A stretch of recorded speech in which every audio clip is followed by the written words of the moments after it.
രാധാവദന വിലോകന വികസിത വിവിധ വികാര വിഭംഗം.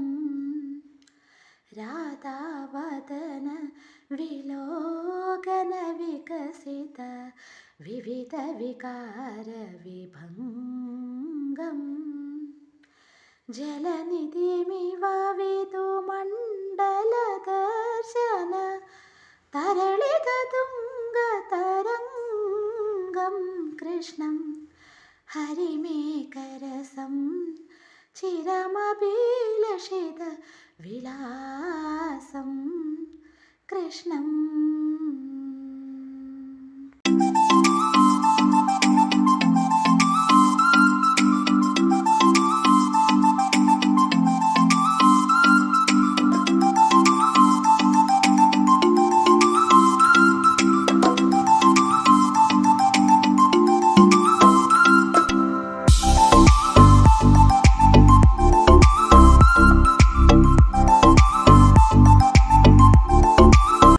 ഹരേ കൃഷ്ണ. കണ്ണൻ്റെ ഓടക്കുഴൽ എന്ന ഈ ചാനലിലേക്ക് എല്ലാവർക്കും സ്വാഗതം. എൻ്റെ പേര് അക്ഷിത എന്നാണ്. ഗുരുവായൂർ അടുത്താണ് കേട്ടോ താമസിക്കുന്നത്. അപ്പോൾ ഒരു 4:30 തൊട്ട് 6:30 വരെയുള്ള എൻ്റെയും ഭഗവാന്റെയും ഒരു ചെറിയൊരു റുട്ടീനാണ് ഈ വീഡിയോയിലൂടെ കാണിക്കുന്നത് കേട്ടോ. ഭഗവാന്റെ മോർണിംഗ് പൂജയും കാണിക്കുന്നുണ്ട്. അപ്പോൾ ഞാൻ ആദ്യം തന്നെ ഉമ്മറത്ത് വിളക്ക് വയ്ക്കും കേട്ടോ ചെരാതിൽ. അതിന് ശേഷം ഞാൻ അടുക്കളയിൽ ചെരാതിൽ വിളക്ക് വയ്ക്കും. പിന്നെ ആ വിളക്കിനൊന്ന് പൂവ് കൊണ്ട് അലങ്കരിക്കും. അതിനുശേഷം വെള്ളം വയ്ക്കും. വെള്ളത്തിലൊരു പൂവിട്ടു കേട്ടോ.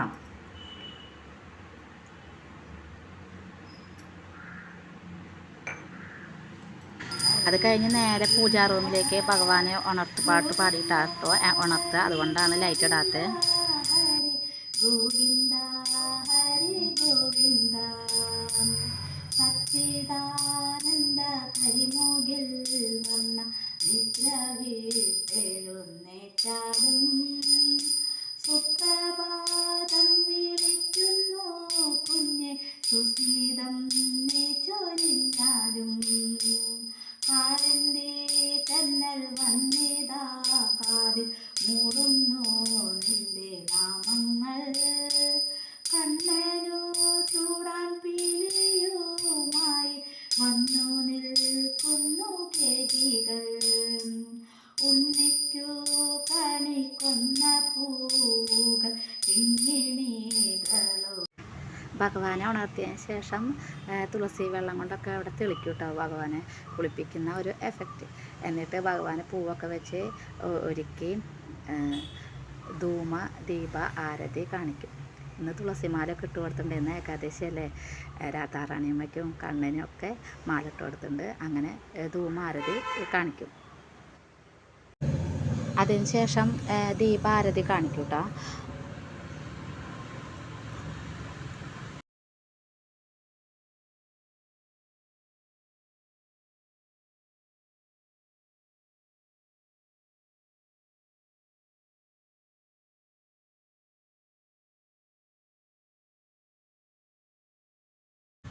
ധൂമദീപ ആരതി കഴിഞ്ഞ് കഴിഞ്ഞാൽ നിവേദ്യം വെക്കും കേട്ടോ. അതിന് ശേഷം കർപ്പൂരാരതി മംഗളാരതി കാണിക്കും. ഭഗവാനെയും തുളസി ദേവിക്കും ഒക്കെ മംഗളാരതി കാണിക്കും. ധൂമദീപാരതിയും തുളസി ദേവിക്ക് കാണിക്കും കേട്ടോ. ഞാൻ പൂജാ റൂമിൽ ഒരു തുളസി ദേവിനെ കൊണ്ടുവയ്ക്കും ചെടിച്ചട്ടിയിൽ. എന്നിട്ട് തുളസി ദേവിക്ക് ഡ്രസ്സൊക്കെ ഇട്ട് കൊടുത്ത് അങ്ങനെയാണ് പൂജ ചെയ്യുക കേട്ടോ തുളസി ദേവിക്ക്. അതിന് ശേഷം പിന്നെ നമ്മൾ തുളസി ദേവിനെ ഉള്ളിൽ വെച്ച് കഴിഞ്ഞാൽ സൂര്യപ്രകാശം തട്ടിയില്ല വെച്ചങ്ങ് തുളസി വേഗം കേടാവും. അതുകൊണ്ട് പുറത്ത് കൊണ്ടുവയ്ക്കും. എന്നും രാവിലെയും വൈകുന്നേരവും ഞാൻ തുളസി ദേവിക്ക് ആരതി എടുക്കാറുണ്ട് കേട്ടോ.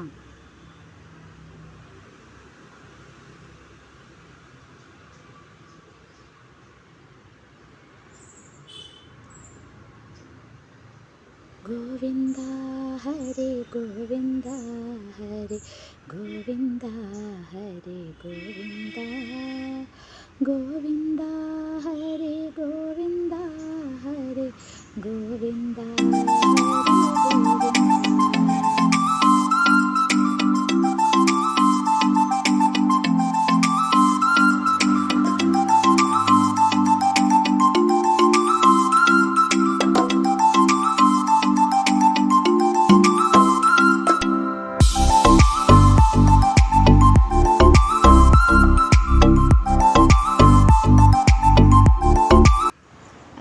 ഞാൻ തുളസി ദേവിക്ക് വിളക്ക് വയ്ക്കും കേട്ടോ.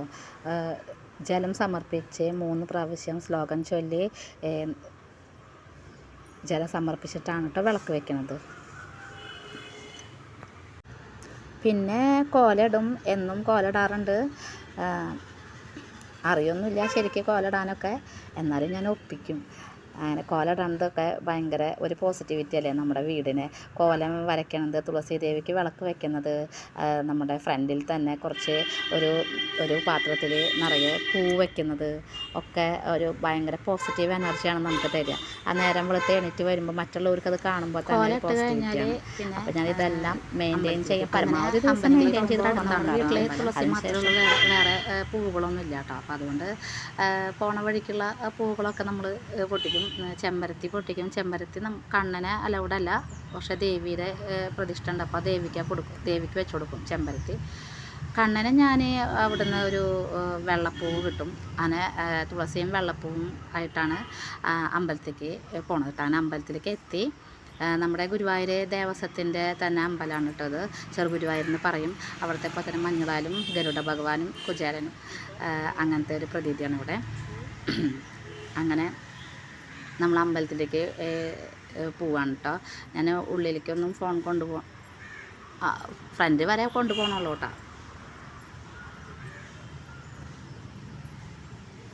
അങ്ങനെ ഞാൻ വിളക്ക് വെച്ച് ധൂമദീപ ആരതി എടുത്തതിന് ശേഷം നിവേദ്യം സമർപ്പിക്കും കേട്ടോ ഭഗവാനെ. അതിന് ശേഷം മംഗളാരതി എടുത്തതിന് ശേഷം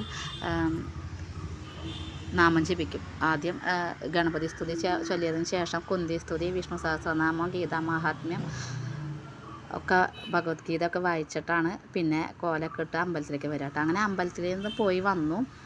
അമ്പലത്തിൽ നിന്ന് കൊണ്ടുവരുന്ന നമ്മുടെ പൂവൊക്കെ കിട്ടില്ലേ അമ്പലത്തിൽ നിന്ന്, അത് ഞാൻ തുളസി ദേവിക്ക് സമർപ്പിക്കും കേട്ടോ. അങ്ങനെ പിന്നെ ചന്ദനം എടുത്ത് തുളസി ദേവിക്ക് തൊടിയിച്ച് കൊടുക്കും. പിന്നെ വണ്ടിക്കും തരി ചന്ദനം തൊടിയിച്ച് കൊടുക്കും കേട്ടോ. അങ്ങനെ ഇന്നത്തെ ഒരു കുഞ്ഞു വ്ളോഗ് ഇവിടെ അവസാനിക്കുകയാണ്. പിന്നെ ഇന്ന് സഫല ഏകാദശിയാണ്.